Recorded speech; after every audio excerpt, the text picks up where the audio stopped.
So here we have some examples of bows. We have a plain one with gold stripes, one with gold stripes and some gold lettering, and a very thin one. Now all of these are created by one single shape. Now to keep this simple, we're going to create something like this. So we're going to create a bow that has only one gold stripe instead of two. And if you want to add more gold stripes, you'll get the idea when we add the single stripe. Now, we're not going to show you how to simulate wrapping text around the loops because we actually have a video that shows you how to simulate wrapping text around objects you create in PowerPoint. So if you want to wrap text around a loop, or you want to wrap text around, let's say, a balloon you create in PowerPoint, and you want the balloon to say happy birthday or congratulations, we have a video that shows you how to simulate very closely how to wrap text around a roundish looking object in PowerPoint. Okay, so let's go create our first loop. Now all we need is one shape. So we're going to go here, we're going to go to our stars and banners, and we want the wave. We don't want the double wave, it's a little harder to work with. The double wave is fine for the stem parts or the long parts, but not so good for the loop. So we just want the basic wave, and we're going to draw something like this. Of course you have your shape handle that you can bend this. I don't want to bend it too much. And we don't want to bend it this way. I don't want to change the angles. I want these to be straight, so I don't want to twist it that way. So we're just going a nice little bend like that. Okay, and I'm going to remove the outline, and I'm going to duplicate this. Now I'm going to take this one, and very quickly I want to show you the kind of theory behind what we're doing. So I'm going to make this darker. Now the magic is that I'm going to flip this one. I'm going to go to Format, I'm going to go to Rotate, and I'm going to flip it horizontal. So it's exact reverse. Now watch what happens when I put the two of them together. There's your loop. Now this is a double loop, and I actually want to create something called a single loop. A single loop will give you something a little more puffier like this, so that if you add gold stripes or you add lettering, they're easier to see than on this. This is a very fast way to create a very quick bow, but it's not as interesting. So I want to create what's called a single loop. So to do that, I'm going to take this back one, and I'm going to just make it smaller like this. So it only shows through one part right here. And I think that's perfect. Okay, so you want to make sure there's nothing peeking through here. So you have to make it thin enough so it doesn't peek through the top. And that looks pretty good. Now the next thing, of course, is the color. Now we're going to be applying gradients, and it's the gradients that make the magic. So if you look at all this stuff where you have light and shadow and reflections, that's what makes it look realistic. Remember, again, we're trying to create objects that look realistic, not so cartoony. Okay, so let's apply a gradient. We're going to apply a gradient that's going to go dark to light. This part here is going to be the dark part. The loops are going to overlap, so all the dark parts are going to overlap, and they're not going to be as visible because they overlap. So we want it to be dark here, and we want a nice little shiny spot right here. So the shiny spot will make it look very rounded, so it'll give the illusion of something round, very much like this. Okay, so we're going to have a nice shiny spot here, and we're going to have a nice dark spot here. Okay, so let's apply our gradient. So we're going to go gradient. You get your default gradient. I want obviously a left to right, so I'm going to get rid of this. I'm going to go to 0, so we have a left to right. I'm going to get rid of the middle one here, and what I actually want is I want the light color here, and I want the dark color here. So I'm going to just swap these like that, and we have something like this. Now I really want this to be really dark, about halfway. I want it to be reasonably dark, so I'm going to click here. And I'm going to choose my theme colors. I'm going to stick to my theme colors, and you'll see why in a minute. So I'm going to make it that blue, and I'm going to grab my brightness, and I'm going to take it down. Let's see, I'm going to take it down, let's say maybe about 75. So about 75%, so it's reasonably dark, and I'm going to drag it up a bit like this. Okay. Now I'm going to add the shiny parts here. So I've got something here. I'm going to add maybe one more and another one. So I'll add a couple of stripes here. So I'm going to stick to my theme colors, and that's these. So maybe this one, I'm going to make this nice blue. Adds a little bit of blue to it. And this one, I'm going to make a little lighter, maybe like that. And then this one, I'll make maybe a little bit darker, like that one. So there's your shiny spot. And of course you can play with these, and you can have it fairly bright, or how bright do you want it. How dark do you want it? You can just play with these. You can move the shiny spot wherever you like it. Okay, so I think something like that is pretty good for what we need right now. I think I might just take the dark just up a bit. Okay, now I'm going to just take that, I'm going to go to my format painter, and I'm going to paint it on this one here, and we get the reverse because this is reversed, and that's perfect. So you got something that looks very realistic, loop-like, and we have the bottom part here. So it very much looks like it's bending over. That's perfect.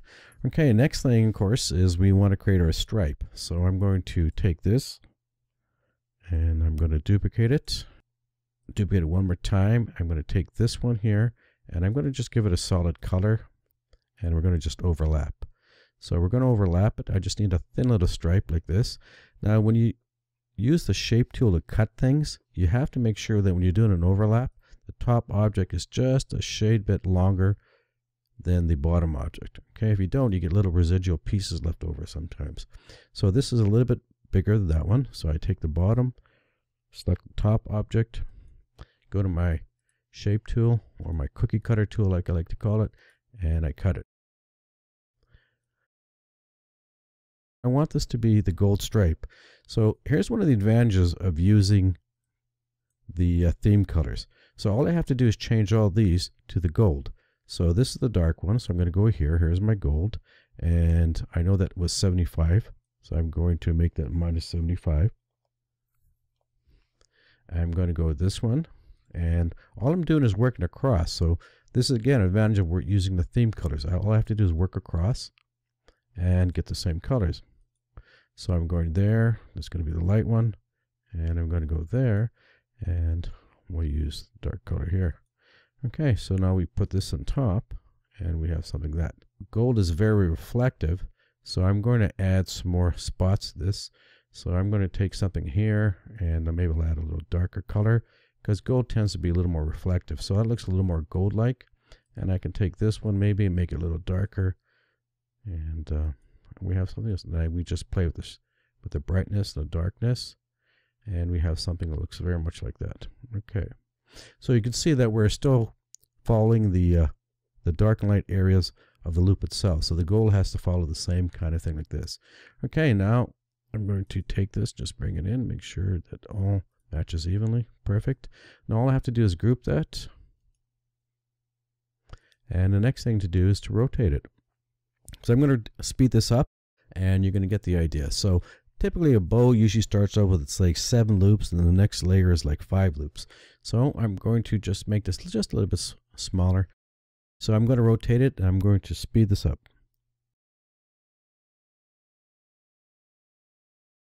There is our 7 loops.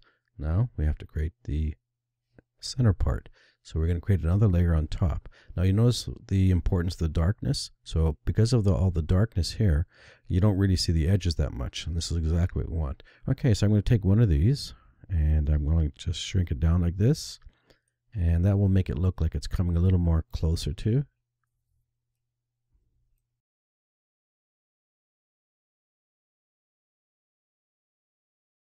And these we can just bring in.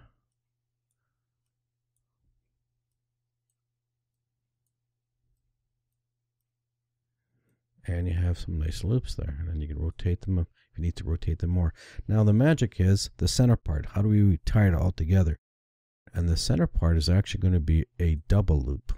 It's going to look like we're tying it from the center. So the center has to be dark. So there's going to be actually 2 loops here, and it's going to look like it's pulled from the center. So how do we do that? Very simple. So we're going to take this one here. This is the outside loop, and there's your colors. Okay, so what we got to do is we have to have the brightness here and the brightness there. So we have bright, bright, and the center has to be dark. Okay, so here's our center. So I'm going to add 3 more stops here, and I'm going to just basically simulate what you got here.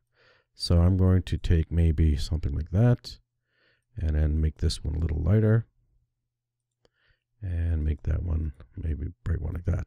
So you can see what we have here. So we have a nice roundness, the brightness, of course. The reflection gives it the roundness, and then the dark part has to be here, so it looks like it's pulled. So I'm going to click here. I'm going to add another one there, and I'm going to make it dark, and I'm going to drag the shade down like this. So we have something like this. You can see it looks much darker there. I'm going to move this one a little bit away. Now this one I'm going to make right in the center. I'm going to make really, really dark, and it gives it more illusion of being pulled in the center. So We have the roundness here, and we have it going down here. Okay, so I've got that pretty good. Now what about the gold? The gold has to simulate exactly the same thing. So I could try to figure out what I did for the blue to match the gold, but there's no point in that. The easiest thing to do is just to take this and use the Format Painter and apply it to the gold, where I'll have all my stops, and just change them to the gold color. So I've got this. I'm going to go to my Format Painter, and I'm going to just click on the gold. Now it turns blue. Now all I have to do, because all the stops are there, is just replace them. So again, this is another example of using the theme colors, because all I have to do is replace the colors. Now what I have to do, of course, with the gold, you always want to play with the gold a little bit more. So I'm going to add some more darker colors too. I might take, let's say this one, and I might make it a little bit darker, like that. And maybe I'll add another bright one here. Maybe like, and maybe I'll make that one just a little bit darker. So of course you still want to play with the gold. You want to give it a lot of reflection. So we got something that looks like that, and we have something that looks like that. So I think I might add one in between and just make that a little darker. Kind of like that. There. Kind of looks a little more gold-like. Now we have to do something with the background here. So this back loop here has to be the double loop. So we're going to stretch it back out like this, and we're going to make it taller again so you can see it from both sides, just like this. Okay, now this one is going to be kind of reversive of what we did here. So here we want the dark to the edges. So I've got dark here. I'm going to take this one and make it dark. And I'm going to get rid of the light, and I'm going to just pull this down like this. So we have some dark and some light areas. Bring these in. And of course you could add more variety there. You could add more color if you want. But I think you kind of get the idea of what we're doing here. So I take this one now and I put it on top, and I can rotate it wherever I want. And basically what you do is you have a bow, and you have to make sure that everything is overlapped. Here. And we have something that looks like that. And you just rotate it whichever way you like. Now we can take these, and sometimes you have to do little adjustments. So I'm going to bring the darkness a little bit up on some of these. So I can just click and grab the top one and just make them just a shade bit darker.